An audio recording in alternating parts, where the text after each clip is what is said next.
what's worked many times is creating an atmosphere where people feel that there is permission for them not to have to worry about anything. The next period of time, you're just completely free to not worry about anything, any restriction or any goal or any destination or anything like that.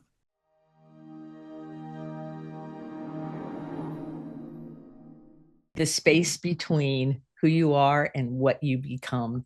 Hi, everybody. It's Diane here at Someone Gets Me.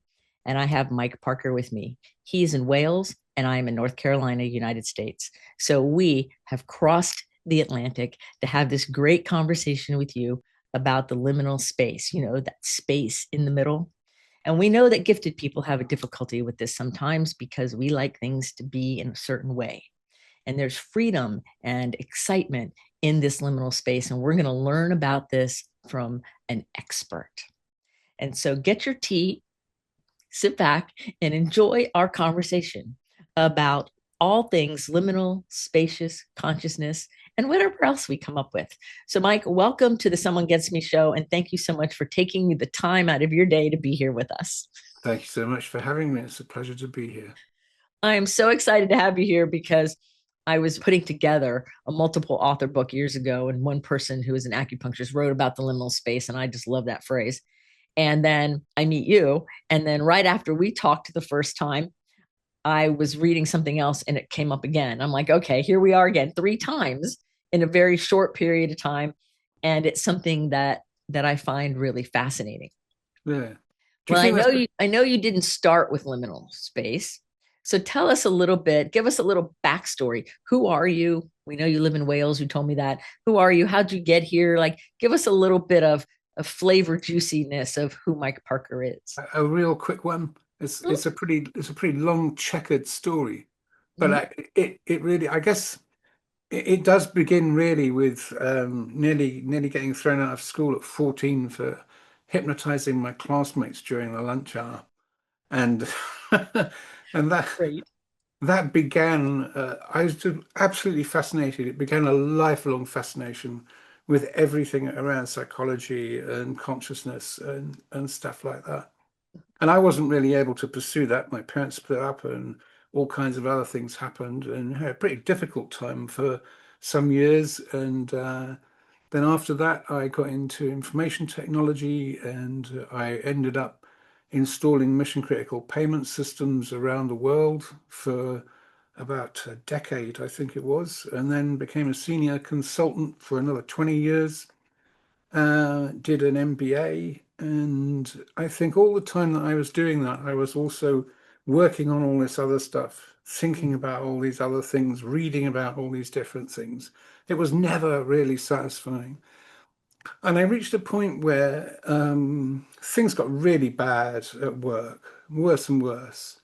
And it was more and more difficult to cope with the kind of politics and the internecine fighting and all the rest of it. Mhm. And when I did my MBA, I was looking at strategy, finance, and innovation. I was really trying to use it to work out why most organizations are so dreadful to work in. And I honestly I came to the conclusion that it had everything to do with what was happening to the people and inside the people themselves, and the consciousness of ourselves and consciousness of what was happening with other people around us was absolutely fundamental to how organizations ran. And it was rather, it was a bit of an epiphany because I just suddenly felt, wait a minute, in actual point of fact, for people to be treating each other well, to not be living in fear of one another, would produce the most enormous positive results for the organization and for performance, as opposed to the idea that everyone has to be fighting and competing all the time.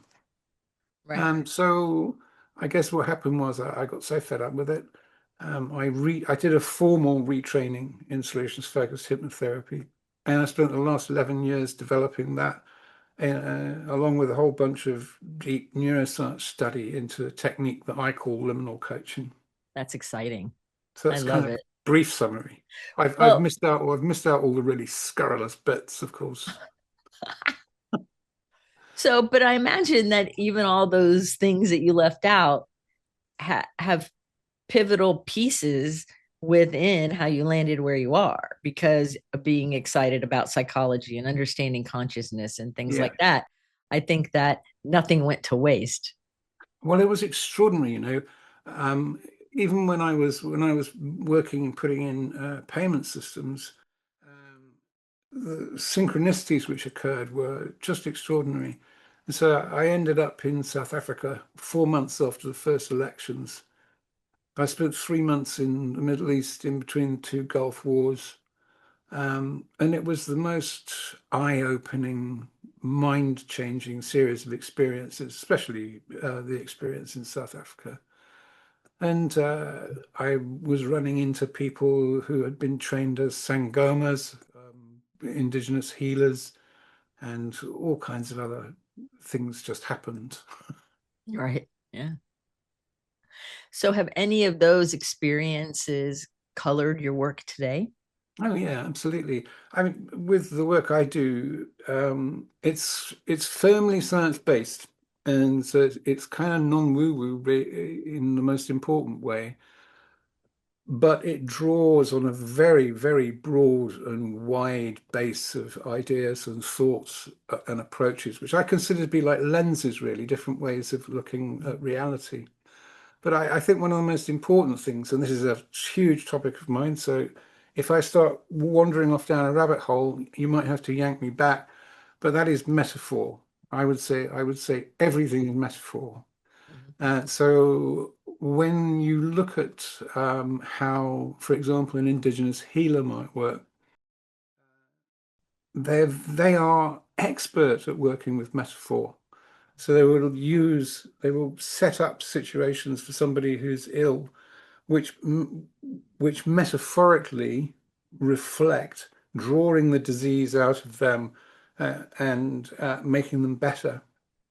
And it's effective. It's effective because it's effective not because it's medicine in the traditional Western sense, but because it's another kind of medicine where the subconscious recognizes the patterns in metaphors and it actually works with those patterns. So when it sees that happening, it goes, oh, yeah, okay, that's what we need to do.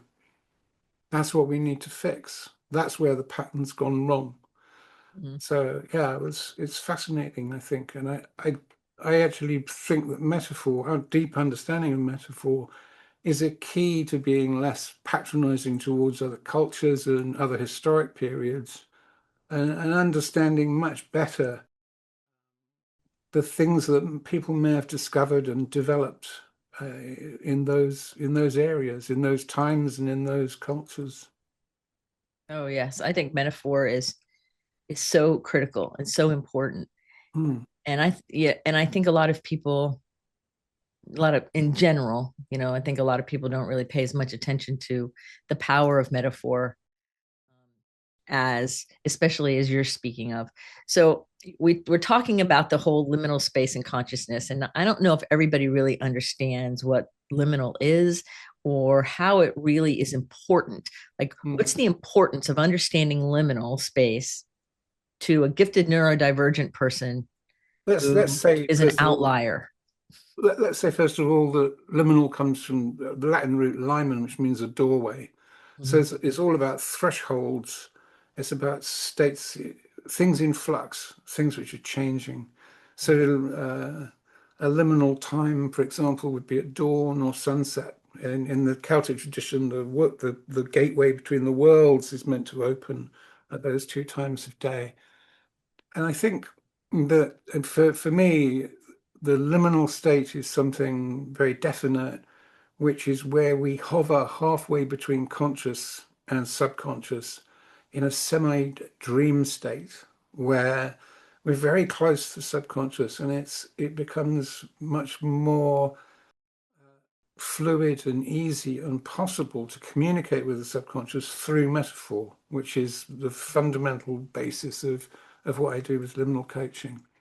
And one of the reasons that it has actually been helpful for people who are neurodivergent is that there's no insistence that you have to think particular things or focus for long periods of time or anything like that.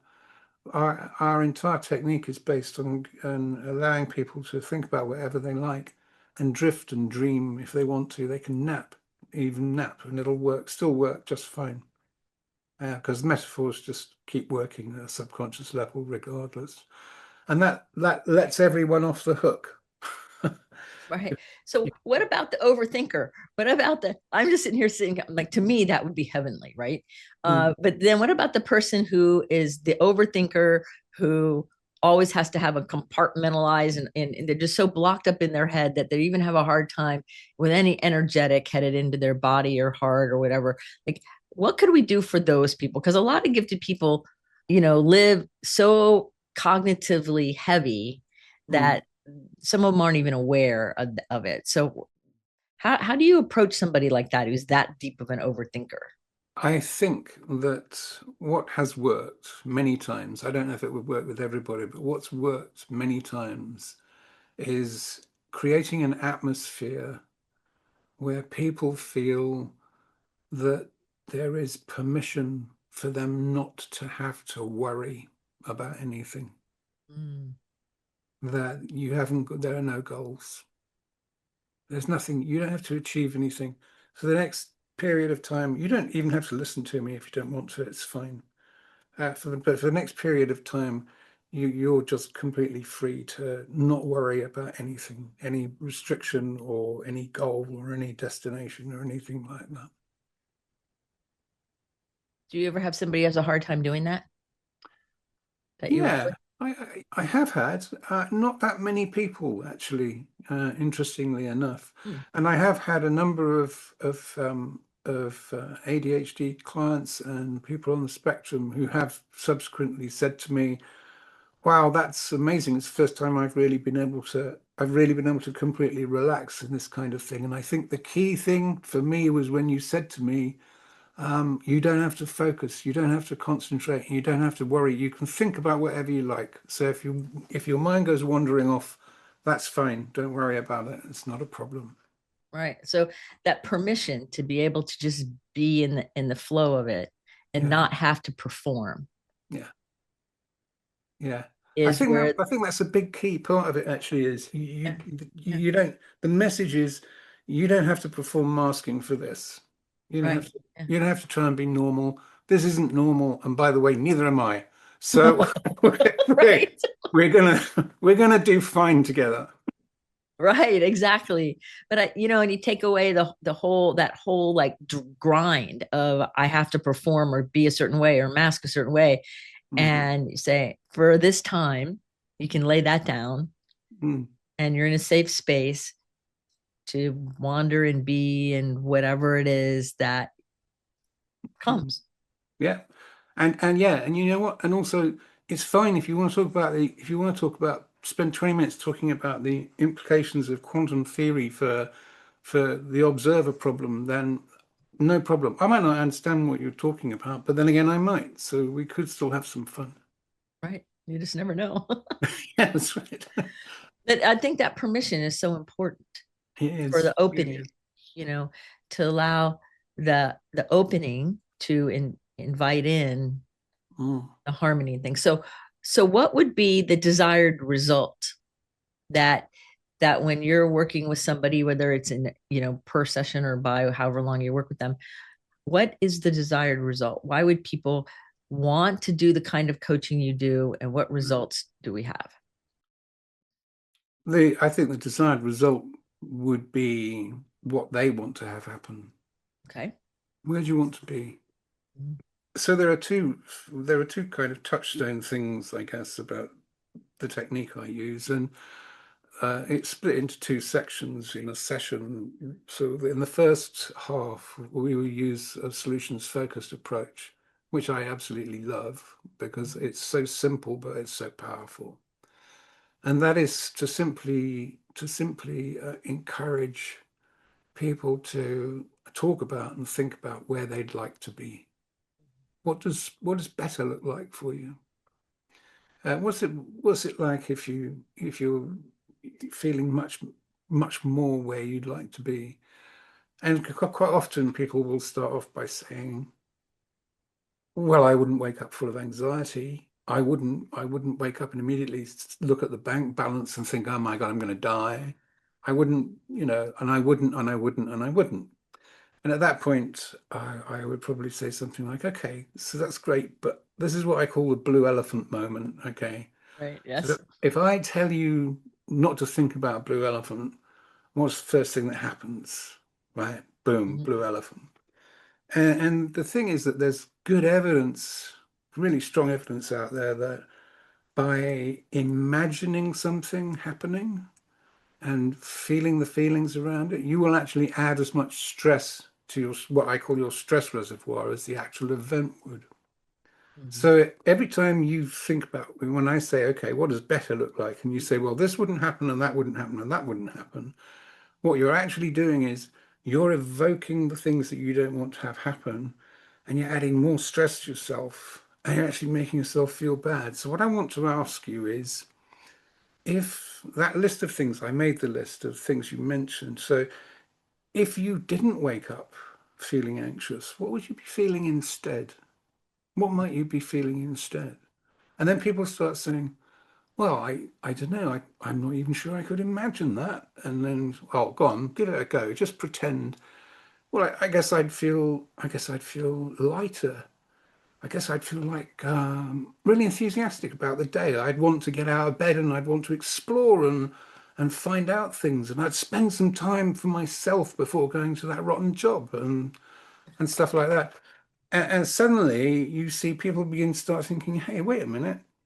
I could do that. I could have a little walk in the morning. I could actually spend some time with myself before having to go and start engaging with the world. And that starts changing things straight away. But we work more and more on building up the vision and the view of where someone wants to be.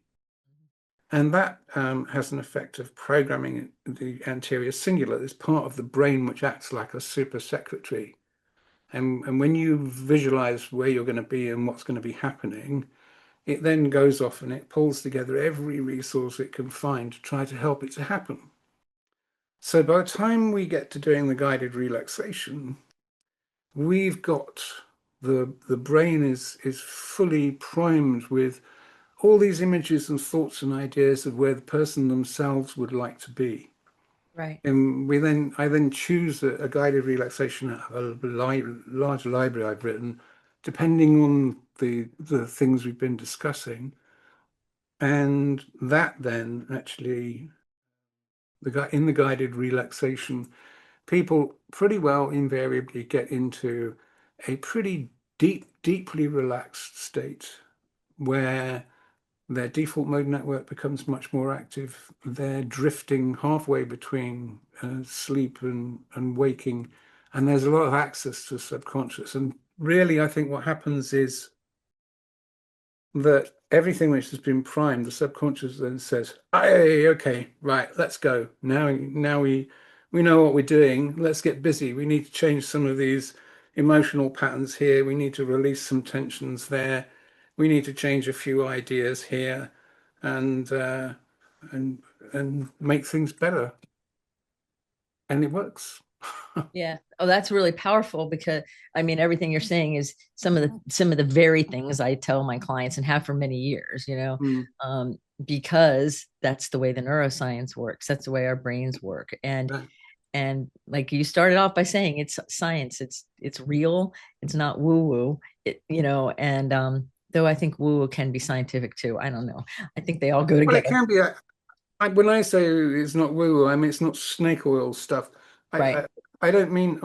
I mean the results a lot of people get. You could.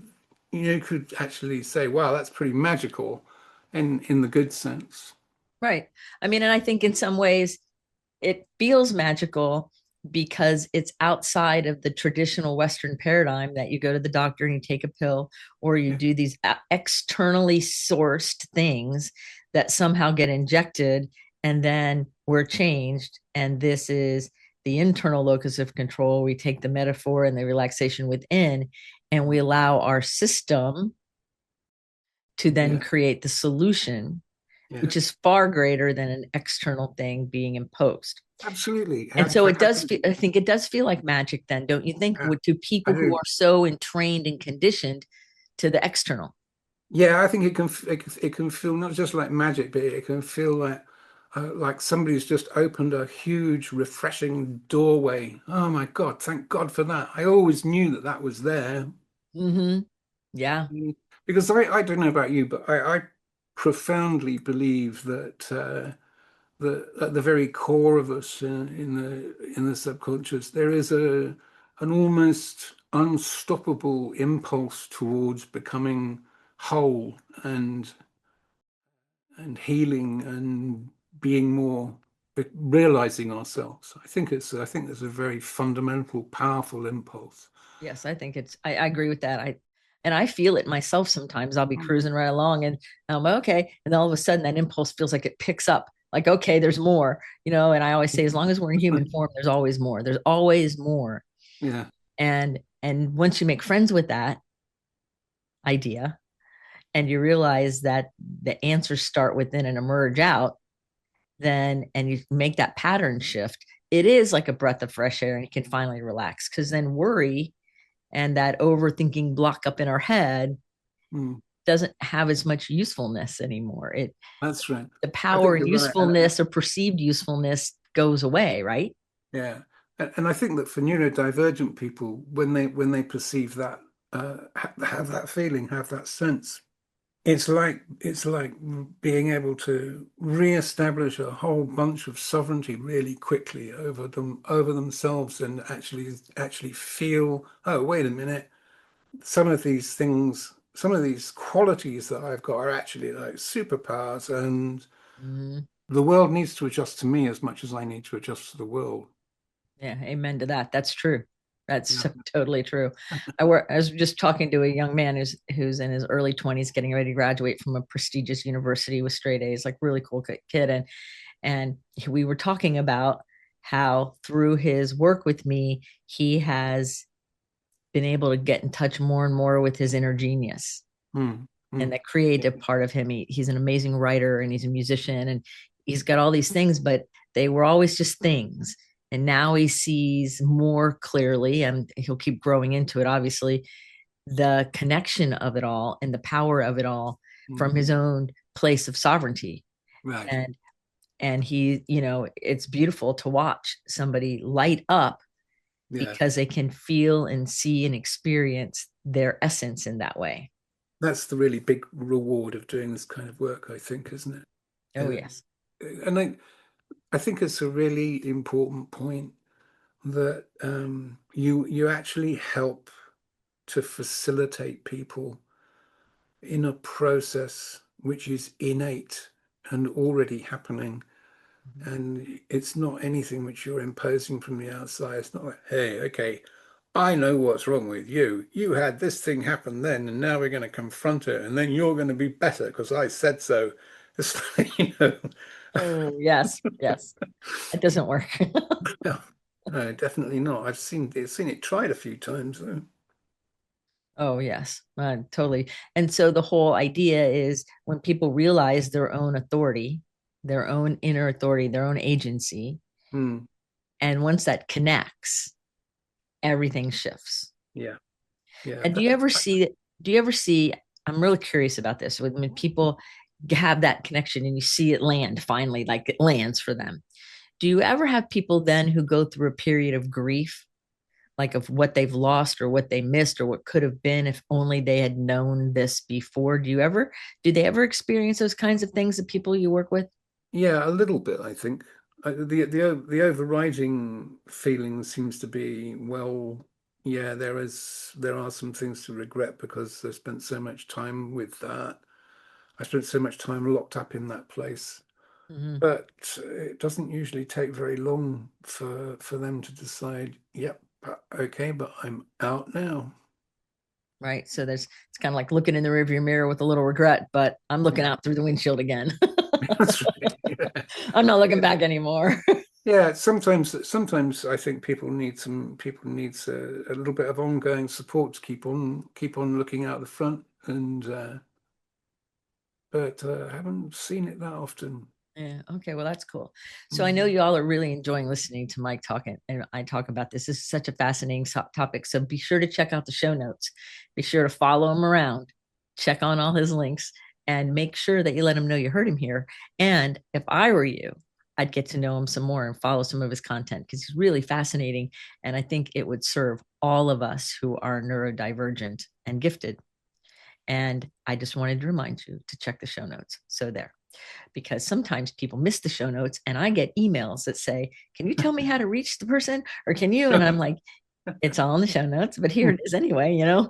And I have a great team that takes care of those things, so I know it's done properly. So anyway, I always now add that in. So I That's have good. another little question that I'm just kind of curious about. When we're looking at the process of things, I've heard people describe the liminal space as like being in a hallway, like an endless hallway. Mm. And I go, okay. And then when I listen to you about like the dawn and dusk and the doorway thing, that to me resonates a little bit more than endless hallway, unless I look at the doors on the hallway, maybe. Ah, yeah. So I'm wondering if somebody's listening to us and they're having a hard time with the image. And like I had one person explain it was a space in between all the cells. Like, so the biologist people got that. Oh, right. Okay. That's nice. Um, and so what would be a really nice, beautiful visual for somebody to use to make friends with the idea of liminal space? You If know, they, there's a guided relaxation we use for a particular kind of clearing out of masses of ideas and confusion and stuff like that, which is called the empty cup. And it consists of a guided journey where you go to a grove and there's a cup in the grove and it's full of, you look into it and it's full of all these figures and miniature people and shouting and yelling and stuff like that. And it's all of that is like opinions, assumptions, ideas, and thoughts. Could be yours, could be other people's, could be a combination of both. But then you take the cup and you pour it into a stream and you empty all of that stuff out and it goes drifting away down the stream. And what's left inside is the empty cup, the space inside. And it's so quiet and so clear and calm. But there's the space there for everything new to happen. And I think that that's a very liminal image. that's beautiful. I I'm very fond of, I was doing a thing the other couple of weeks ago on the difference between emptiness and nothingness. Because mm, emptiness actually has to have a container. So there's, although it's empty, there's something there. There's a structure there. And I think that's a really good image of liminality because it's about something becoming.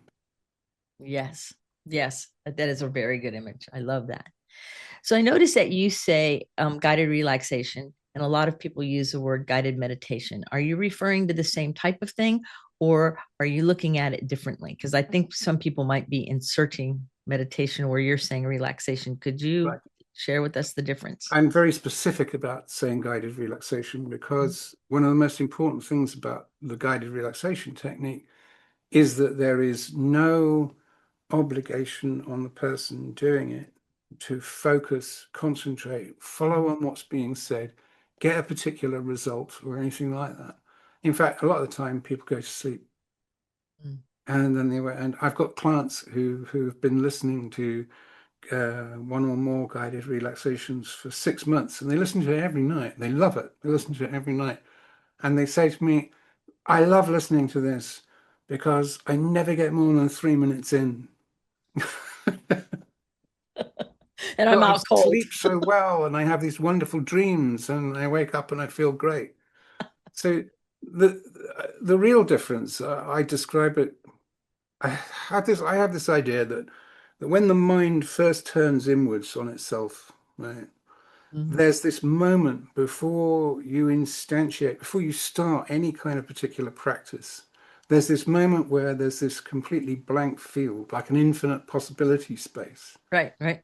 And then you say, okay, so I'm going to do a meditation, or we're going to do a trance, or we're going to do hypnosis, or something like that.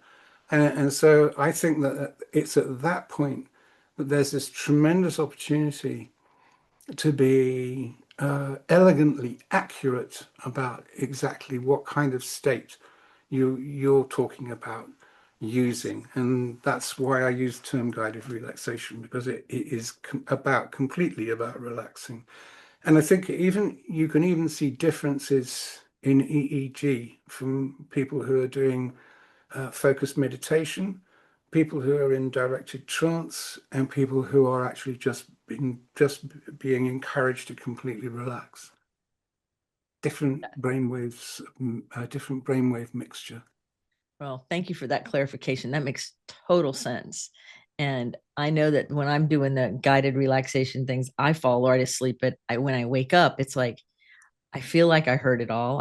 I'm connected to it in a way that's not necessarily verbal, but it's an That's right. experience. I can't prove this, but I have an intuitive sense of a certain degree of certainty that what happens uh, is that because the conscious mind actually takes a complete break and it feels like you're asleep or whatever. I think it gives the opportunity, I think it gives the subconscious an opportunity to actually get busy at kind of like mega speed. It can process so much more because it hasn't got to interface to the conscious and explain what's going on. Right. Right. Yeah, it's a much smoother ride. Yeah, It doesn't have all the static. yeah, that's right. Yeah, yeah, that's So great. I mean, I encourage my clients to actually make friends, to think of themselves as re-engaging in a sympathetic and glorious dance between their conscious and subconscious minds, and allowing their subconscious to actually do all the heavy lifting that it's so enthusiastic about wanting to contribute. That's brilliant. To give that conscious mind a break too. Exactly. It's like, oh, that just sounds so lovely. Oh, I love it. All right. Is there anything that you wanted to share that we didn't get to before we get ready to end the show? I do have a couple final questions, but I always like to make sure if there's something special you want to say or something that you would like to share with everybody, this I would think be. one of the most interesting things that I've researched in the past few years, and I've gone into it in a lot of depth, and even wrote a special guided relaxation around this, is intergenerational trauma. Mm, Because I don't think it's known about enough, and I don't think people recognize its potential impact on them enough. But the fact that it's possible for us to epigenetically or socially or by transmission actually inherit conditions of anxiety and trauma, which may even have happened in our grandparents' or great grandparents' time. And I do think that there are credible ways of dealing with that. So I think it's an important message to get out that for people who can't remember ever having had any experience apart from anxiety or panic in the background all the time, there are reasons for that, and it can actually be addressed. mm. And that gives a lot of hope to people. I've been talking about intergenerational trauma for years and years and years, and not too many people do. I'm with you Mhm. on that subject, but I think giving somebody hope that having the understanding that yes, it can come down and we can inherit it that way, but hope that we're not stuck in it. It's not a It's, destiny. I think yeah, that's the important yeah. thing. Yeah. It's huge. That's a huge. I'm glad you brought that up. That's huge. That's another show. I'll have to have you back on the show for that topic alone because it comes up a lot. And I think Yeah. that we would have a good conversation on that if you're willing to come back. I'd love to. I'd love Uh, to. yeah, This has gone so quickly. I know it's like crazy because I have so many things I want to talk about. So now I have another opportunity. I'll have you back, and I have two final questions before we end the show. And the first one is this: what is the most memorable food you've ever eaten? Wow, that's a tough one. Most memorable food I've ever eaten. I'm going to go with something pretty homely here. I'm going to say that in Barry, just down the road on the coast, there's a place called Mr. Villa's Fish and Chip Shop, and they make their own hazelnut and raspberry meringue for a dessert, which is out of this world. That's I've never seen it bettered. oof, that sounds decadent and delicious. Yes, beautiful. All right, and so this is my favorite question, and that is if we were going to put a billboard up that the entire population of planet Earth was going to see your specific message, what's the Mm. message we're going to put on the billboard from you to humans? I think it would be that giving yourself space and calm isn't a luxury. It's a fundamental infrastructure quality for your life. Mm, that's beautiful. And that's true. Yeah, I love that. Well, I want to thank you for being on this show with me today. It went so fast, and we're definitely going to have to get together again because I do want to talk about intergenerational trauma because it's a very big topic. That's And great. I think we would have a great conversation about it. And so thank you, Mike, for being here. Now, remember, everybody, check the show notes, follow Mike around because he's got some cool stuff to say. And thank you for listening. So remember, everybody, put your face to the sun so the shadows fall behind you because you're a rock star. You're here on purpose with a mighty purpose. So go out there and let your light shine. And remember, rest is your inherent right. You don't have to keep pushing. It's okay to let go. Until the next episode of Someone Gets Me, it's Dianne and Mike saying, be well.